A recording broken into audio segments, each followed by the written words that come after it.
One more thing I forgot about the auto document feeder is the alignment. One thing you can look at is this little lip along the side.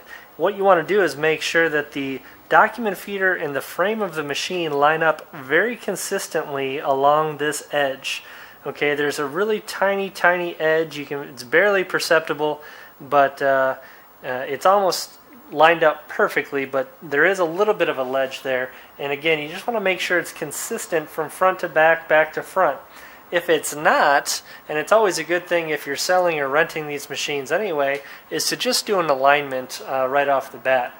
And in order to do that, first thing we're going to do is come around to the back of the machine, take this plate off. Now your machine may have 1 or 2 screws to remove this, and I like to just put the plate screws right in these little holes there. The plate comes off, and you'll notice it has 2 pegs on it. These pegs also need to be loosened and taken off. And these are super tight, so I'm going to have to get a flathead screwdriver to loosen them. But while we're back here, I'm going to loosen the hinges that secure the auto document feeder to the frame. I just want to loosen them. I don't want to take them off. And then we're going to go around to the front of the machine. Okay, for this part of the operation, you're going to need a stubby screwdriver, Phillips head, because when you open up the document feeder, you're going to have to take off these flat screws here, as well as loosen these thumb screws. Now this may be able to be loosened just by hand, but sometimes they're in there real tight, and you need a little stubby screwdriver to get in there to loosen them. So there's 1 on each hinge, and these were both pretty easy. And then we're going to take off the flat silver screws on the top and the bottom of the slit glass.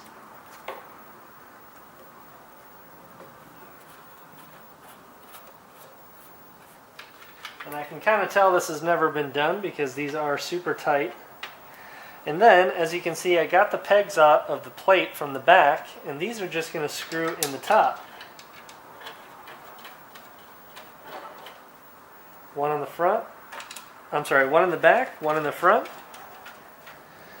And then what's going to happen is on the top of the document feeder, you're going to have 2 holes. Now mine are covered up by these little pads that I'm going to peel off. And you can see there's a rectangular hole in the back and then a circular hole in the top. And that's where those pegs are going to go into.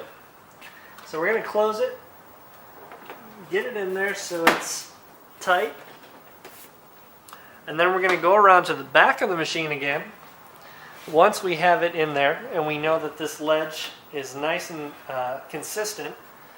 And I'm going to tighten up the hinge screws really tight.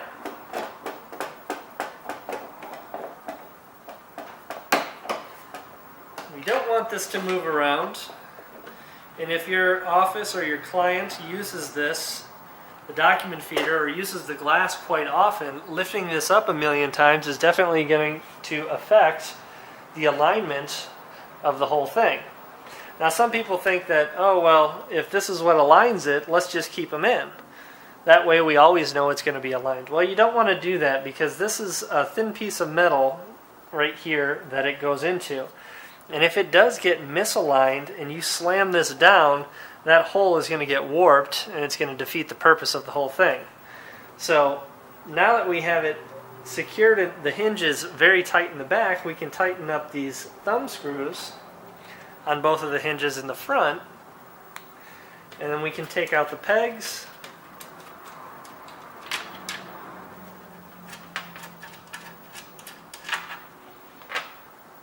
Put the flat screws back in.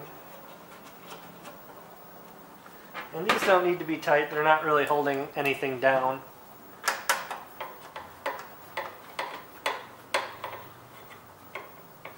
And then if you want, you can put these little pads back on over top the holes.